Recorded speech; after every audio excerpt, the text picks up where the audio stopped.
Hey everybody, it's Lon Seidman. We've got another unboxing. This one is the iPhone X. I pre-ordered this the night it was available for pre-order, and I had to go pick it up at the store, and thankfully I didn't have to wait online all that long. So let's open this thing up.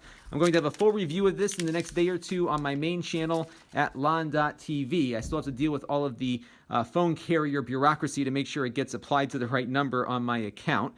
So let's open up the box here and see what we have inside. Of course, we have the usual design by Apple in California. I'm hoping there's some stickers in here. Yep, there's the stickers. I got plenty of these now. I get a new phone every year, so we've got a good collection of those. This is going to be a more important instruction book for iPhone owners because they have changed the way this phone works. There's no home button. There's no fingerprint sensor. You have to use gestures now to navigate around the phone. So we'll be taking a look at that in the main review.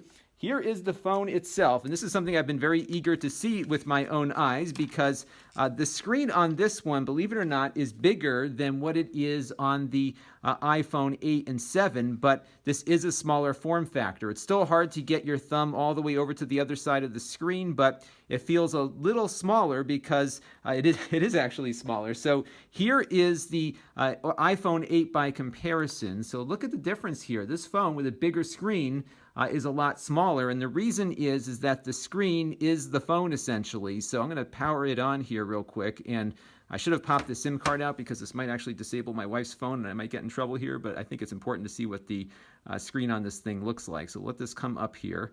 Maybe I'm going to pop the SIM out here. I'm going to take a quick break here. I'll be right back. All right, so I popped the SIM out. So here is the phone on now. You can see the screen takes up the entire front surface of the device for the most part, whereas on the 8, you have these rather large bezels. So again, larger screen, smaller form factor, and that is the difference there. So this is a really nice form factor here. I really like the fact that they got rid of the top and bottom bezels in particular here, and I'll switch it back on again here so you can see what that bezel looks like. So the side bezels are pretty thin, but again, you're really getting a lot more of a useful device here because you don't have wasted space here anymore. On the side here, you've got the usual stuff, the volume rockers up and down along with your vibrate and ring switch. The Face ID sensor is in here. That's that notch, and we'll see how that works with media playback during the full review. They made the power button here on the side a lot bigger, so it's easier to find. That might be important, especially if you are trying to switch the phone on. I usually switch my current phone on with the home button. No more home button here, so that is something to keep in mind. On the back here, you've got the dual camera system. The difference on this one is that the telephoto lens has an optical stabilizer now, and this will be important if you're shooting 4K video with that 2x zoom enabled, and we'll test that in the full review. You also have the the flash there as well. They have changed the orientation of the lenses here, as you can see, from a horizontal orientation to a vertical one. Like the iPhone 8, this one is also a glass-backed phone. So we've got glass on the back and glass on the front, and this thing might, crack on both sides if you drop it the wrong way.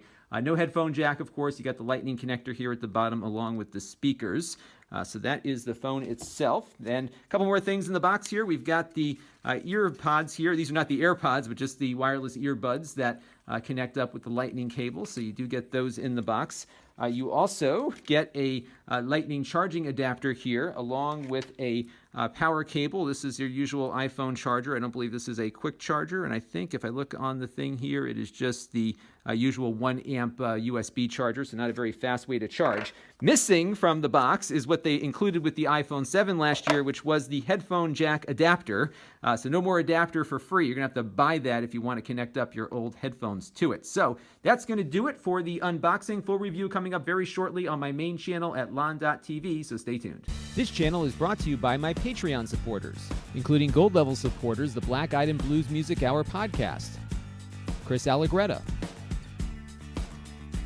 John Prawl, William Miller, and Kalyan Kumar. If you want to help the channel, you can by contributing as little as $1 a month.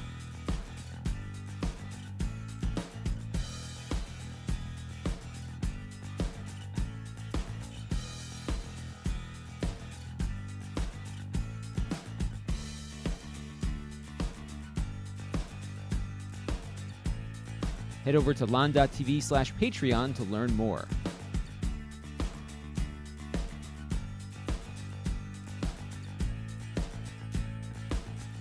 And don't forget to subscribe. Visit lon.tv/s.